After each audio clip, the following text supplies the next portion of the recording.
મહારાષ્ટ્રથી દૂધ લાવી સુરત સુમુલમાં પધરાવવાનો મામલો સામે આવ્યો છે। સુરત સુમુલ ડેરી સભાખંડમાં બેઠક યોજાયા ત્યારે બેઠકમાં તેરી ભી ચૂપ મેરી ભી ચૂપનો ખેલ ખેલાયો છે। ત્યારે સુમુલ પ્રમુખ માનસિંહ પટેલ અને ઉપપ્રમુખ રાજુ પાઠક એક થઈ ગયા હોવાની વાત સામે આવી છે। ત્યારે સમગ્ર દૂધના ખેલ મામલે ભીનું સંકેલાયું છે। માનસિંહ પટેલ અને રાજુ પાઠક એક થઈ ગયા હોય તેવા સુર જાણે કંઈ થયું જ ન હોય તેમ પ્રમુખ અને ઉપપ્રમુખે દાવો કર્યા। મહારાષ્ટ્રથી દૂધ લાવી સુરત સુમુલમાં પધરાવવાનો મામલો સામે આવ્યો છે। સુરત સુમુલ ડેરી સભાખંડમાં બેઠક યોજના બેઠકમાં તેરી ભી ચૂપ મેરી ભી ચૂપનો ખેલ ખેલાયો છે। સુમુલ પ્રમુખ માનસિંહ પટેલ અને ઉપપ્રમુખ રાજુ પાઠક એક થઈ ગયા હોવાની વાત સામે આવી છે। ત્યારે સમગ્ર દૂધના ખેલ મામલે ભીનું સંકેલાયું છે। માનસિંહ પટેલ અને રાજુ પાઠક એક થઈ ગયા તેવા સૂર ત્યારે જાણે કંઈ થયું જ ન હોય તેમ પ્રમુખ અને ઉપપ્રમુખે દાવા કર્યા છે। ત્યારે આ મામલે ભારે વિવાદ સર્જાયો છે। ત્યારે મહારાષ્ટ્રનું ઠંડુ દૂધ લાવનાર મંડળીને ₹3.25 કરોડનો દંડ ફટકારાયો। ચેરમેનશ્રીએ કીધું કે આંતરિક વિવાદ કોઈ જગ્યાએ છે નથી। ચર્ચા તંદુરસ્ત થતી હોય છે કોઈ પણ ઇસ્યુ કોઈ પણ મુદ્દા પર, અને કોઈને ગેરસમજ થતી હોય એ સમસ્યા દૂર કરીને સંસ્થાના હિતમાં ધ્યાન રાખીને એક મિનિટ છે, તમને એક વસ્તુ કહું કે પહેલામાં પહેલું સચિવશ્રીએ રિપોર્ટ સાનો મંગાવ્યો એ તો મીડિયા મારફત જાણ્યું છે। મીડિયા મારફત જાણ્યું છે। તમે જે કંઈક પૂછવા માંગો છો એ સ્પષ્ટ કરો ને। ઘુમાવી ફિરાય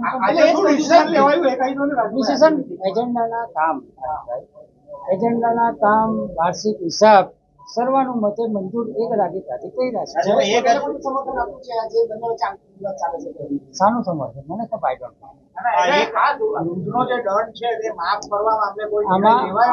આમાં કેવું છે હરીફભાઈ કે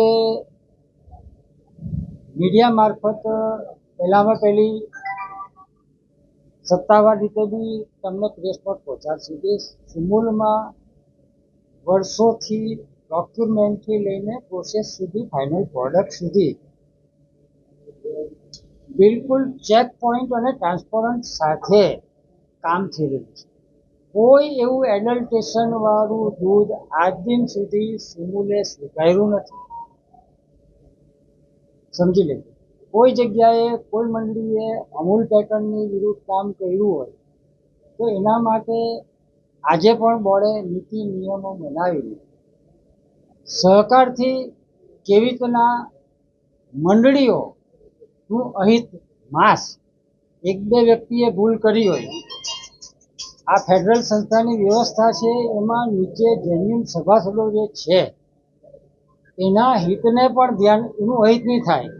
કાયદાના સિદ્ધાંત પ્રમાણે તમે બધા મીડિયાના લોકો છો, બધી ખબર હોય છે કે ભાઈ 99 દોષિત ને દંડ નહીં થાય પણ એક નિર્દોષ ને દંડ નહીં થાય, આ સિદ્ધાંતના આધારે બી કામ કરવું પડતું હોય છે। આવા કોઈ મોટા ઇસ્યુઝ છે નથી અને સુમુલ ટ્રાન્સપરન્ટ રીતે બોર્ડ નિયામક મંડળ કામ કરે છે। એમડી ને બોલાવીને પૂછી લો ને કોઈ પ્રેશર કર્યું હોય વાત ભાઈ જો એક વસ્તુ મારી વાત સાંભળો 1 મિનિટ। વાતો ગોસિપના કોઈ જવાબ મળશે નહીં, એવી કોઈ ટેબલ સ્ટોરી ચલાવવામાં અમારે કોઈ વાત કરવા નથી। Thank you.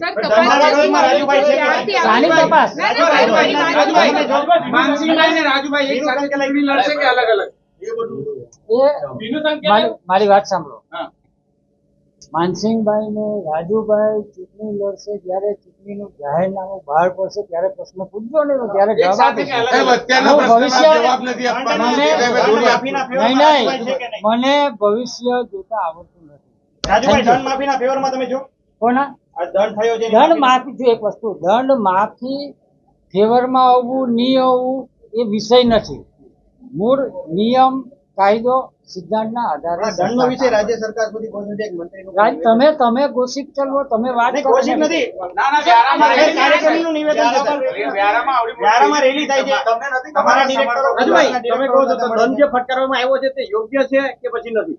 મારી વાત સાંભળો, તમે જે પૂછવા માંગો છો તેનો જ હું જવાબ આપું. દંડ ફટકારવો ભૂતકાળમાં દંડ ફટકારવો એના નીતિ નિયમ બનાવીને લીગલ નીતિ સાથે આગળ વધવું એ દિશામાં રાજુભાઈ એક જ વાત તમે Thank you. ધનના સમર્થનમાં છો કે નહીં? બોર્ડ આખા નીતિ નિયમ લીગાલિટી સાથે આગળ હા કે વધવાનું ના? બોર્ડે સર્વાનું મતે નક્કી કર્યું છે. તમે શું કહેશો? તમે શું હા કે ના? એ બધા ભાઈ તમે જે પૂછવા માંગો છો એવી રીતના જવાબ ના મળે ભાઈ. રાજુભાઈ જૂઠ વાત જે વાત કરી તે વ્યક્તિને પૂછી લો જેણે કર્યું છે આક્ષેપ કરો તો આક્ષેપ કરે એટલે મારે બધું લઈને જવાનું. અહીંયા બધું જ રેકોર્ડ છે. મીડિયા બેસી જાઓ પૂછો જાઓ, છૂટ છે, ટ્રાન્સપરન્ટ છે, કોઈને રોક્યો ને આજ દિન સુધીમાં મારે કોઈ જગ્યાએ મને બોલાવીને પૂછ્યું નથી, સમજી લેજો. અને મને પૂછશે તો હું જવાબ આપવા તૈયાર છું. જેણે આક્ષેપ કર્યો છે એ પુરાવા આપી દે. કોઈ જગ્યાએ કોઈને અમે ભલામણ નથી કરતા. અમારું જીવન ટ્રાન્સપરન્ટ જીવીએ છીએ, સહકારી પ્રવૃત્તિ ટ્રાન્સપરન્ટ કરીએ છીએ. 1 રૂપિયાનો પણ ભ્રષ્ટાચાર કોઈ જગ્યાએ કોઈ પ્રૂફ કરે ને આ જીવન રાજકારણ સહકારી ક્ષેત્ર બધું છોડી દે. Rajubhai Thank you. પ્રોજેક્ટ થયા હતા 1000 કરોડના શું પોઝિશન છે? 1000 કરોડના પ્રોજેક્ટ જ નથી. પહેલા શું position છે? 430 કરોડના પ્રોજેક્ટ 430 કરોડના પ્રોજેક્ટ બધા વાયેબલ થઈ ગયા. 2023માં આરઓઆઈ બધાનું આવી ગયું. પ્રોફિટ કરે છે. એ પ્રોફિટના મીઠા ફળ આજે સભાસદોને મળે છે. તમે ડેટા જોઈ લો ને ભાઈ. પણ સર આપ કોઈ કાર્યવાહી શા માટે નથી કરતા? મારે એ શું આટલો આક્ષેપ થઈ રહ્યો છે સર. હું એ જ કહું છું કે તમારે એમને પૂછો, તપાસ કરનાર અધિકારીને પૂછો, ગવર્મેન્ટ એજન્સી જેને આપી તેને પૂછો. મને શા માટે પૂછો? એટલે તમારા જે સમયના બધા પ્રોજેક્ટ છે જે આક્ષેપવાળા તે પ્રોફિટ કરે છે. બધા પ્રોફિટ કરે છે. તમે પૂછી લો, ડેટા જોઈ લો. આરઓઆઈ સાથે પ્રોફિટ કરતા યુનિટ બધા થઈ ગયા છે. અને 2015 સુધી સુમુલના ઇતિહાસમાં પાવડર બટર આપણે લિક્વિડ માર્કેટ છે. પહેલા કોઈ બી વ્યવસ્થા સિસ્ટમને સમજજો. 2015 સુધી માર્ચ એપ્રિલ આવે એટલે અહીંયાથી ઈમેલ જાય ફેડરેશનને કે અમારે પાવડર બટર જોઈશે. 2017-18માં પ્રોજેક્ટ થયો, પાવડર પ્લાન્ટ બન્યો. કોવિડના સમયમાં જ્યારે સરકારે 300 કરોડની એક્સપોર્ટ સબસિડી ડિક્લેર કરેલી, અમૂલને 1000 ટન પાવડર અહીંથી વેચાતો આપેલો. આપણે લેવાવાળામાંથી આપવાવાળા બન્યા. આજે 600-700 કરોડની આપણી પાસે પાવડર બટરનો સ્ટોક રહે છે. તો સાહજિક વાત છે તમે માંગવામાંથી આપવાવાળા બનો છો તો એ માલની સામે વર્કિંગ કેપિટલ લેવી પડતી હોય છે. તમારી પાસે કોઈ ખુલાસો માંગ્યો નથી ઓડિટર લીગ ઓડિટર કે આજ દિન સુધી કોઈ માંગ્યો નથી. આ 5 વર્ષ પૂરા થવાના અને જે લોકોએ આક્ષેપ કર્યો હોય એ લોકોએ કોઈ પુરાવા આપ્યા નથી. ખાલી સ્ટોરી કરવી, એક વિષયને વરમાં 5 વાર કરીને રાજકીય રીતે છબી બગાડવાનું કામ કરે છે. મેં રોનકભાઈને પણ કીધું. ના એટલે પ્રેસ કોઈ સ્ટોરી નથી કરતો હે તો તમે લડો છો એટલે આવે છે. અમે લડતા છે. છો, મારવા જાઓ છો તમે લડો છો એકબીજા વિરુદ્ધ. સુમુલ ડેરીની વડેલ સામાન્ય સભા પૂર્ણ થયા બાદ સુમુલના ઉપપ્રમુખનું મોટું નિવેદન સામે આવ્યું. અગાઉ માનસિંહ પટેલ દ્વારા જારી કરાયેલ 1000 કરોડના કૌભાંડ મુદ્દે નિવેદન આપ્યું. 1 રૂપિયાનો પણ ભ્રષ્ટાચાર સાબિત કરી બતાવો તો હું સહકારી ક્ષેત્ર અને રાજકારણ છોડી દઈશ. ત્યારે સંસ્થામાં ચેરમેન દ્વારા જે વિગતો આપવામાં આવી હતી તે આપી દેવામાં આવી છે. આંતરિક વિવાદ કોઈ જગ્યાએ નથી. ચર્ચા તંદુરસ્ત રીતે થઈ. કોઈને ગેરસમજ થતી હોય તો તે દૂર કરવામાં આવે. ત્યારે સુમુલમાં વર્ષોથી ડોક્યુમેન્ટથી પ્રોસેસ કામ થાય છે. કોઈ જગ્યાએ કોઈ મંડળીએ અમૂલ પેટર્નની વિરુદ્ધ કામ કર્યું હોય તો ત્યારે 1-2 મંડળીઓએ ભૂલ કરી હોય. મંડળીનું અહિત ન થાય તેનું પણ ધ્યાન રાખવું જોઈએ. ત્યારે એક નિર્દોષને દંડ ન થવો જોઈએ. મને ભવિષ્ય જોતા આવડતું નથી. અમારી રાજકીય હિત અને છબી બગાડવાનો પ્રયાસ છે. ત્યારે કોઈ પણ અમૂલ પેટર્નનું ભંગ થાય તો સુમુલ ચલાવી લેવા માંગતું નથી. આજ દિન સુધી કોઈ જગ્યાએ મને બોલાવીને પૂછવામાં આવ્યું નથી. મને પૂછવામાં આવશે ત્યારે હું જવાબ આપીશ. દંડ ફટકારવો તે નિયમ દંડ ફટકારવો તે નીતિ નિયમો લીગાલિટી સાથે આગળ વધીશું. સુરત તાપી જિલ્લા સહકારી દૂધ ઉત્પાદક સંઘની આ 24-25ની અંતિમ કારોબારી હતી એમાં અમે વાર્ષિક હિસાબો મંજૂર કર્યા અને તેની સાથે આવનારા દિવસોના જે આયોજન છે એની પણ અમે ચર્ચા કરી અને આ બોર્ડે સર્વાનુમતે એજન્ડાના તમામ કામો પૂરા કરીને મીટિંગ પૂરી કરી. સર, જે મંડળીને દંડ ફટકારવાની જે વાત હતી તેને લઈને અમારી સંસ્થા અમૂલ ફેડરેશન સાથે જોડાયેલી છે. અમૂલ ફેડરેશનના નિયમો પ્રમાણે અમે કામ કરીએ છીએ. દંડ ફટકારવાની કે દંડ કરવાનો કોઈ સવાલ નથી, પણ અમારી જે 1200 જેટલી મંડળીઓ છે એને બરાબર અમે શિસ્તમાં રાખવા માટે ઘણી બધી પ્રવૃત્તિ, નિયમો, નીતિઓ નક્કી કરીએ છીએ. સરકારી કાયદાઓ અને સંસ્થાના પેટા કાયદાના આધારે કામ કરીએ છીએ.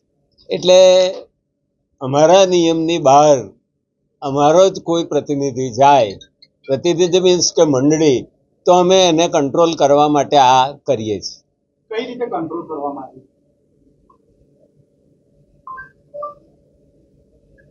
અમૂલ પેટર્નની બહાર જઈને બહારનું જે દૂધ ઠંડુ આવ્યું, ઠંડુ દૂધ એટલે એડલ્ટ્રેશન વાળું નહીં, એ ઠંડુ દૂધ પણ નહીં, પણ અમારી જે મંડળીઓ છે, અમારા જે સભાસદો છે એ ગામની મંડળીમાં જ ભરે, બહારથી લાવીને વેપાર નહીં કરે, એવો અમારો અમૂલ પેટર્નનો નિયમ છે. આ નિયમ તો તૂટ્યો હતો સાહેબ, આ નિયમ તૂટ્યો એટલે તો દંડ કરવામાં આવ્યો હતો ને. નિયમ તૂટ્યો છે માટે અમારા કુટુંબીજનો જ છે આ મંડળીવાળા, સમજો તમે, એ પારકા નથી. પણ સચિવ સુધી વાત થશે કે નહીં? એ તો સુધી ફરિયાદ શા માટે ગઈ? સમાચારો આવ્યા અને વાત તો સચિવ સુધી ને સરકાર સુધી જાય, એમાં કઈ નવી વાત છે નહીં. તો સાહેબ એકબીજા ડિરેક્ટર ઉપર હાથ વાપરવાની વાત હતી કે કેટલી યોગ્ય છે, કઈ રીતે જોઈ રહ્યા છો? એવી કોઈ વાત છે નહીં.